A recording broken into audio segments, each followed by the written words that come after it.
കേരളത്തിൽ RSS നേതൃത്വം നൽകുന്ന സംഘപരിവാറിന്റെ രാഷ്ട്രീയ വളർച്ചയ്ക്ക് വഴിയൊരുക്കി നൽകുകയാണ് ഇടതുപക്ഷം ചെയ്യുന്നതെന്ന് വെൽഫെയർ പാർട്ടി സംസ്ഥാന സെക്രട്ടറി ഷംസീർ ഇബ്രാഹിം.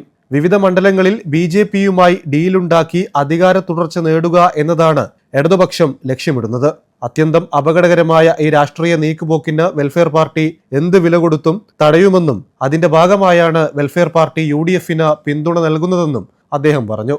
നിയമസഭാ തെരഞ്ഞെടുപ്പുമായി ബന്ധപ്പെട്ട് വെൽഫെയർ പാർട്ടി പൊന്നാനി മണ്ഡലം കമ്മിറ്റി സംഘടിപ്പിച്ച കൺവെൻഷൻ ഉദ്ഘാടനം ചെയ്ത് സംസാരിക്കുകയായിരുന്നു അദ്ദേഹം.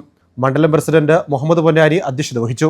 ജില്ലാ സമിതി അംഗം ഷറഫുദ്ദീൻ കൊളാടി, വിമൻസ് ജസ്റ്റിസ് സംസ്ഥാന സെക്രട്ടറി റുക്സാന ഇർഷാദ്, പെരുമ്പടപ്പ് പഞ്ചായത്ത് അംഗം നൂർജഹാൻ അനസ്, ഹുദ യൂനുസ്, സൈനുദ്ദീൻ, സലാല മാസിദ, ഖലീൽ ഖാസിം, മുഹമ്മദ് മൂരിയത്ത്, ബി ഹംസ, മൻസൂർ മാറഞ്ചേരി, മുജീബ് ഗോക്കൂർ, റഷീദ് പള്ളിക്കര എന്നിവർ സംസാരിച്ചു.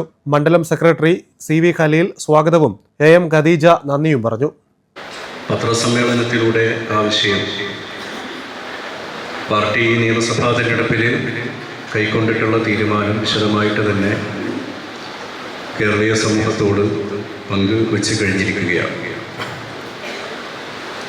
പ്രധാനമായി 2 തീരുമാനങ്ങളാണ് നമ്മൾ കൈക്കൊണ്ടിട്ടുള്ളത്.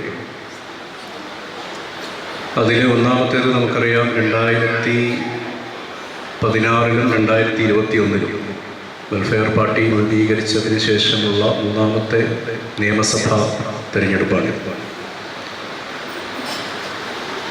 കഴിഞ്ഞ 2 നിയമസഭാ തെരഞ്ഞെടുപ്പിലും 2 വ്യത്യസ്ത സ്വഭാവങ്ങളിൽ നമ്മൾ കേരളത്തിൽ മത്സരിച്ചിരുന്നു. ഈ നിയമസഭാ തെരഞ്ഞെടുപ്പിൽ കേരളത്തിൻ്റെ ഒരു പ്രത്യേകമായ സാമൂഹ്യ രാഷ്ട്രീയ സാഹചര്യത്തെ മുൻനിർത്തിക്കൊണ്ട് വെൽഫെയർ പാർട്ടി മത്സരിക്കേണ്ടതില്ല എന്നാണ് തീരുമാനിച്ചിരിക്കുന്നത്. അത് എല്ലാ കാലത്തേക്കുമുള്ള തീരുമാനമായിട്ട് നമ്മൾ തെറ്റിദ്ധരിക്കേണ്ടതില്ല. ഓരോ സാഹചര്യങ്ങൾക്കനുസരിച്ചിട്ടായിരിക്കും മത്സരവുമായി ബന്ധപ്പെട്ട തീരുമാനങ്ങൾ പാർട്ടി കൈക്കൊള്ളുക.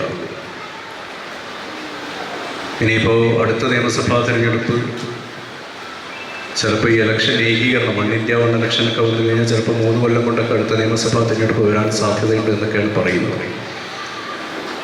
3 കൊല്ലം കഴിഞ്ഞാലും 5 കൊല്ലം കഴിഞ്ഞാലും അടുത്ത നിയമസഭാ തെരഞ്ഞെടുപ്പ് നടക്കുകയാണെങ്കിൽ അത് അന്നത്തെ സാഹചര്യം അനുസരിച്ചുകൊണ്ട് എത്ര മണ്ഡലങ്ങളിൽ എങ്ങനെയൊക്കെ മത്സരിക്കണമെന്നുള്ളത് പാർട്ടി അപ്പോൾ തീരുമാനിക്കുന്നതായിരിക്കും. ഇപ്പോഴത്തെ തീരുമാനമാണ് സംസ്ഥാന പ്രസിഡന്റ് വ്യക്തമാക്കിയിരിക്കുന്നത്. അത് ഈ തെരഞ്ഞെടുപ്പിൽ നമ്മൾ മത്സരിക്കേണ്ടതില്ല എന്നുള്ളതാണ്. രണ്ടാമത്തേത്,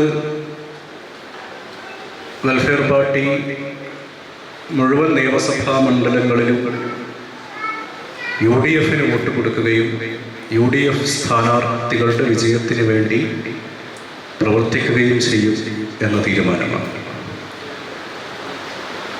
ചില പ്രത്യേക സാഹചര്യങ്ങളുള്ള നിയമസഭാ മണ്ഡലങ്ങൾ ഒഴികെ, പ്രത്യേക സാഹചര്യം എന്ന് പറയുമ്പോൾ BJPക്ക് കാര്യമായ സ്വാധീനങ്ങൾ ഉള്ള മണ്ഡലങ്ങളിൽ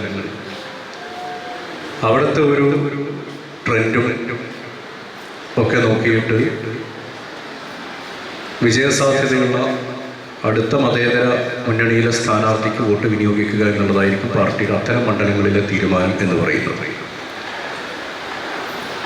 ഈ 2 തീരുമാനങ്ങളാണ് നമ്മൾ നിലവിൽ നിയമസഭാ തെരഞ്ഞെടുപ്പുമായി ബന്ധപ്പെട്ട് കേരളത്തിൽ കൈക്കൊണ്ടിട്ടുള്ളത്.